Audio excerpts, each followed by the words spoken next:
These are the Angelbird CFExpress Type B cards, and I'm going to tell you why this company is going to be the go-to company for most people when it comes to CFExpress Type B cards.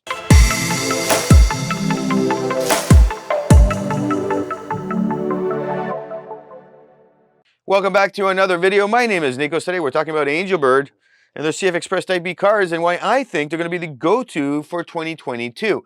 The idea is very simple. Right now in the market, when you go to buy some CFExpress Type B cards, you're either paying an arm and a leg for super expensive, super fast cards, or you're going for the budget-friendly ones that have 400 megabytes per second sustained speed on average. And then the question just begs, what is the average person needing? And then what is the professional needing?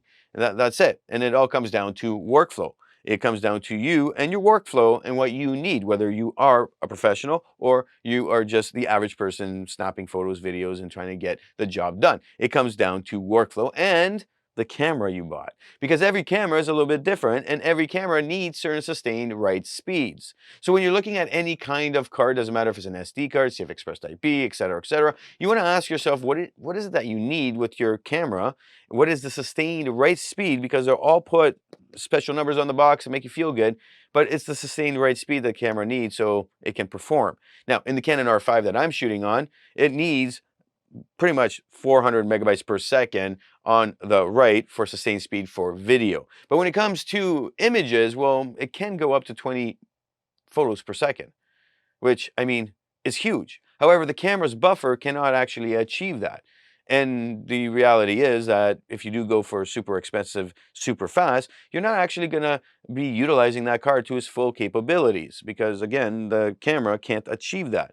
However, it gets close and you can function at a good sustained images per second of around 17 images. So I'm going to show you numbers on this so you can understand what I'm talking about when it comes to the capabilities of a camera, and now you can then do tests with your camera and relate back to it. Now, the idea then becomes, well, what about the cards and what should you be picking? When I originally went and bought this camera, I looked at SanDisk because it's the go-to card for me, or was the go-to card for me.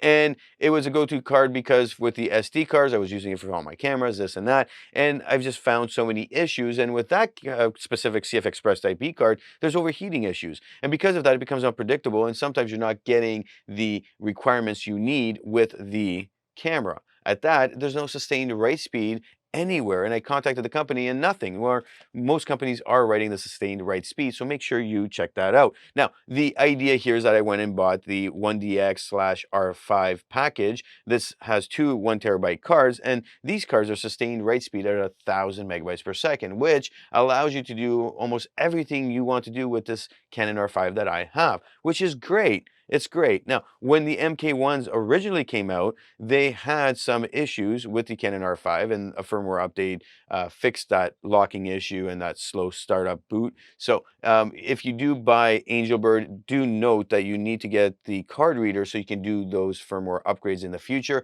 There's no way around it. I've talked to the company and they explained to me the process and why. It all makes sense technology-wise. So you do need to fork up that money for that card reader when it's time to do that firmware upgrade. Now, they do have MK2s coming out, and those are going to be a little bit faster. I will be doing a review on those, so do hit subscribe, and I will be leaving the link below, as I will be doing the rest of the videos with these cards, and I will leave those links below. So, overall, what do I see using this for a while now? It's great. The 1 terabyte is that sweet spot, and I think that's what most people in a professional manner will be going for. This allows you to get the job done. It is, again, down to workflow. It is, again, down to the speed of the camera, and this, on average, will be great for almost every camera that isn't a flagship yet. They do have an XT card that works at a speed that's going to be great for flagships. I would be considering that if I did go for a flagship camera. However, with this card, you can get what you need to do, especially when they write on the box for the 1DX and the R5. So you will get what you need out of that. Now, these two cards are created so that they can fit certain types of workflows. The SX is specifically made for photography in mind because it can go up to 1,480 megabytes per second on the sustained write speed. So you can sit there and really snap photos. So if you have a flagship, this will get the job done. Where this card right here is the SC, and this comes in at 800 megabytes per second on the sustained write speed. So you look at it and you go, who's that for? Well, video. You're gonna need video. Well, this card is the go-to. It's 512 gigabytes. You're gonna be able to use this no problem to shoot video. Now, can you use this for photography? In almost every camera, you're gonna get the most that you can out of that camera. Now, will it hit the flagship and help with the flagships? Probably not, but in something like the Canon R5, you won't have an issue with this. You'll be able to get the job done on all functionality, and this is, in my opinion, the go-to card. Now, why do I say this is a go-to card over this, even for photography? So unless you have a flagship, this is like fast, but it's only 160 gigabytes. And at 160 gigabytes, I filled this card in, like I blinked and it was just like, oh, I need a new card in there. That's it. Because the space, when you're shooting so many photos, it's insane. Now, think about this logically. You are literally holding down the shutter, and at 20 or 30 frames or images per second, you are moving lots of data over, because on these big cameras, you're literally moving 40, 50, 60 megabytes per photo. And that's all has to transfer over to a card. So something like this is great for the speed, but to be honest with you, what are you going to do with 160 gigabytes?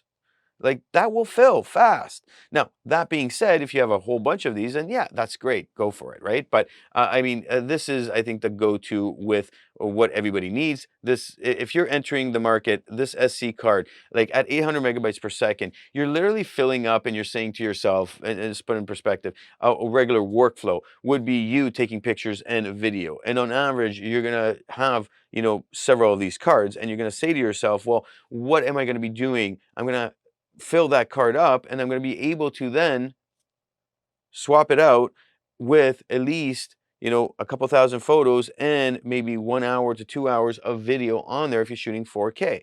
Now, for me personally, my regular shoots, well, they're a little bit different. What my shoots are really revolve around is me doing video and then swapping over to photos, taking up like maybe 1 or 2 thousand photos, depending on the shoot, right? But with that high speed, I'm getting around that. And usually you're just doing mechanical, but sometimes you're getting electronic. And then I have like 4K and then 4K slow-mo. The 4K slow-mo can't be recorded to the SD card, so I can't back up to that. So then I know that I have 4K recording, and that is backing up. And then when that is backed up with the photos, I swap those SD cards every 256 gigabytes, because SD cards only go up to that for that speed.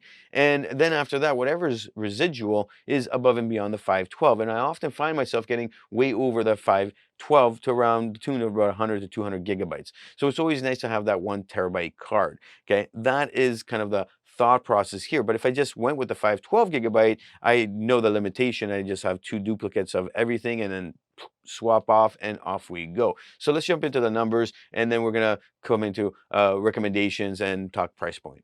First things first, we're gonna be looking at the recovery of the buffer. We're gonna be looking at the idea of how long it takes for that buffer to empty after we filled it up. So we hold down the button, we take a whole bunch of pictures, the buffer fills, and then we let go and we wait for it to empty, so we can then start taking pictures again for the full buffer amount, or to switch over to video. Now, I did do 2 sets of tests. One was for RAW and the other one was RAW and JPEG. And we do see between the different cards that they're all operating around that 4-second mark. Now, you do see some negligible differences when it comes to the JPEG. It is not as severe as I saw it with the SanDisk, and they are all performing at a nice speed. When we look at the buffer being filled, we do see the SC and the SX filling up to 79 and 80 photos. The Pro fills up with less photos. Then again, it is in less time as well, but 4.71 seconds to 4.76 seconds on these new cards with the new controllers. We're seeing a little bump up in how many photos we can fill, and these are just RAWs. When we look at the C-RAW, we do see that the SC is performing a little bit better there. I'm not 100% sure why, but we do get 134 photos versus the 127 photos with the SX, and the average is about 7.64 seconds. So the SC card is performing a lot better. Now, when we look at the Pro version, this is coming in at 7.36 seconds with 121 photos. Now, the important metrics that we want to be looking at is how many images do we get per second with these cards on the Canon R5. And we do see with the SC, it's about 16.79 photos per second, where the SX is around 16.82. So negligible difference between these two cards. A little bit slower with the Pro cards. And I mean, again, these are the older cards and they are going to be upgrading to the MK2 and they should be equivalent, in my opinion, later on. But again, it's really negligible if you think about it. Now with the 3-second burst, I wanted to replicate that real life scenario. So I do have 2 sets of tests for each card where I am testing a cold card, cold camera, and then 1 minute use. And we see right across the board, there is no difference in the images per second. So we're literally seeing 1745 and a decrease to 17.25 in that SC card, like negligible to say the least. Now, this typical scenario would be somebody in video mode shooting some video in, say, a wedding, and then switching over to take more pictures and back and forth. You want to know that the camera is okay with this card and it's doing what it's supposed to be doing, which the heating issue is negligible to say the least. Now, in extreme hotness, so the camera was recording in HQ mode and we did get the heat symbol on the Canon R5, I am literally getting around 16 frames per second. So there is a decrease by a whole image per second. However, it's not as bad as the SanDisk one, and I just throw this up for reference. We dropped down about 13 photos, which is not that great. And I mean, the hotter the camera got and the card got, we saw that decrease with SanDisk, and this would become unstable, where the Angelbird cards just they carried on and they did what they were supposed to do, which is totally awesome. And we're seeing what we want to be seeing, because if you use any card and you do these tests for any card you have, you want to make sure that the camera is going to be operating during hot conditions, no problem, and you're not going to have any issues. You don't want to be stuck at a wedding and be crying because your card is too hot.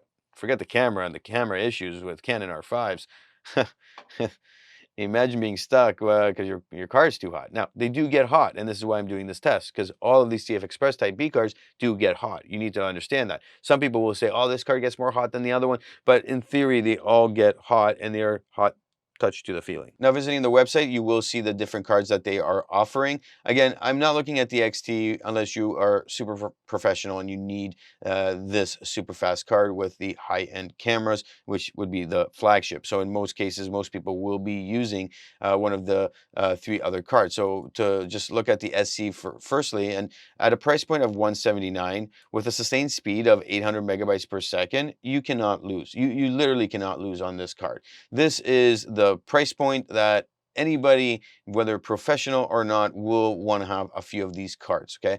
If you're a consumer entering the market, nobody's going to beat this card right now, and I'm assuming the industry is going to respond to this, and you will see more of the manufacturers come out with alternatives, but this one is just killing it. This is the card the industry needed, and this is the card that most people will want to use. Scrolling down, you'll see the little charts, and you'll see the idea behind the sustained write speed. They are really front as a company about sustained write speed and what you can achieve with the card. So do read up on this and make sure that you are aware of what you're buying for the camera and the sustained write speed needs your camera has before making a purchase.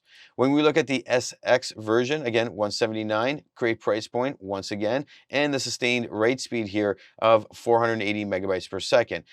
This is just a quick card for those photographers in mind. When we scroll down again, they provide a chart of showing the Nikon Z9, which does deliver 20 frames per second and raw burst lossless. And they are able to show you here that, hey, we're good to go with sustained write speed, and you shouldn't have an issue there either. Looking at the AV Pro CFExpress Type B MK2 card that is out, so I have the MK1s that I was showing you. These come in at $479.99. Now, this is a great price point compared to what they had before, and the price point is just not beatable right now.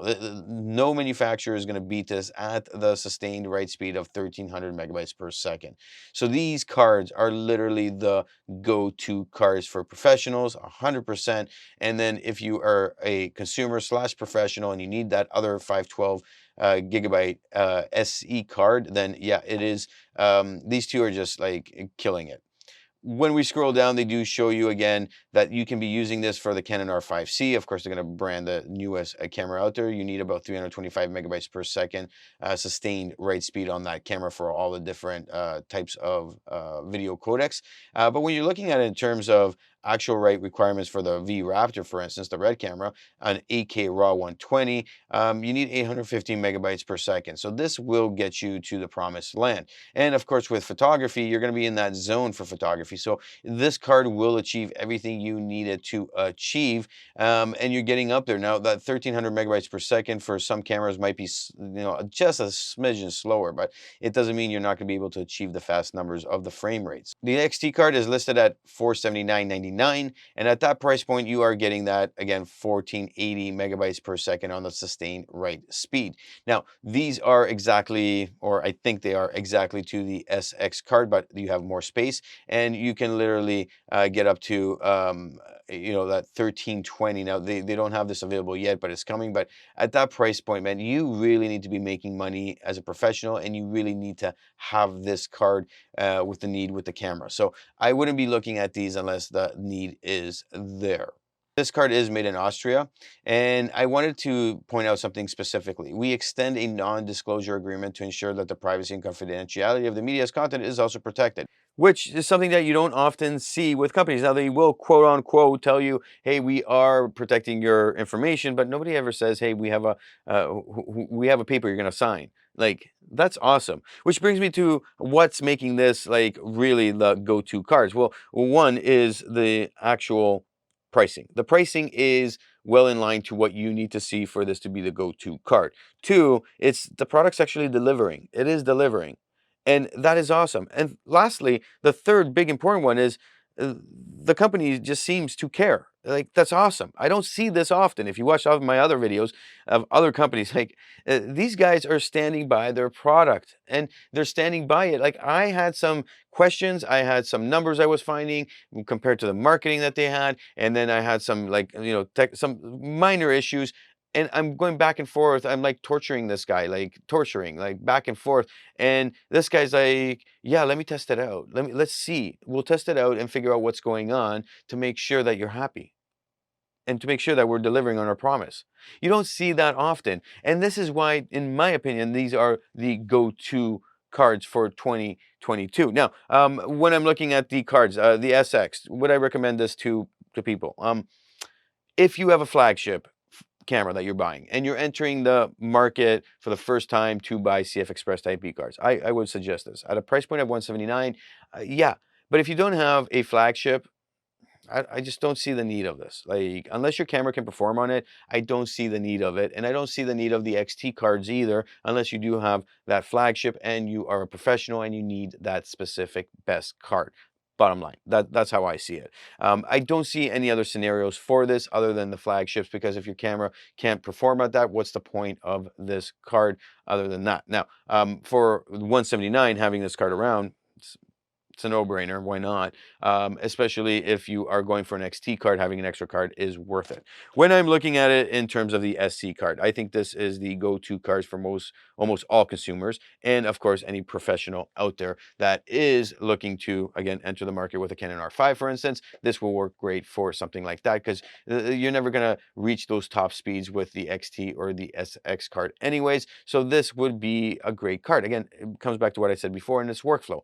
Is the 512 enough for you? At 179, just having one or two of these around so you have them and you're ready, this is great. Now, for me personally, I would recommend this to most people unless their workflow needs 1 terabyte or 2 terabytes or 4 terabytes. These are the MK1 versions, but these are the Pro cards. And yes, I would buy the MK2 cards at $479.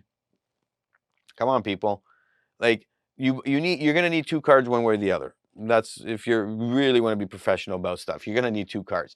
And the idea here becomes very simple. 1 terabyte versus that 512. That's what you're making a decision on. And of course, the speed. Yes, the new ones are going to be rated faster. They have the new controller on them, and the MK2s will be a better card overall, I would suggest go for those if you're going to need the space and you want to foolproof yourself for the future. For the future, if you think about this logically, if you're going for two of those cards and then the Canon R1 comes out, then you're covered, kind of thing, you know. Now that being said, that's going to be the flagship of flagship cameras, and you might need those XT cards. So we don't know 100%. So again, if you end up going for these SCs, you buy two of these, much cheaper. Then you know for the future, what am I going to be buying? If you go for the Pro versions, MK2s, and you go for $479, you're spending a little bit more, but you have that extra speed and more space. And in my personal opinion, I'm going for that 1 terabyte card, the MK2s, so I can see how those perform. I will be doing a review when I get those. I will leave the link below here again for all those. Do subscribe, and if you have any questions, comments, concerns, discrepancies, leave them below. And again, check out these two videos.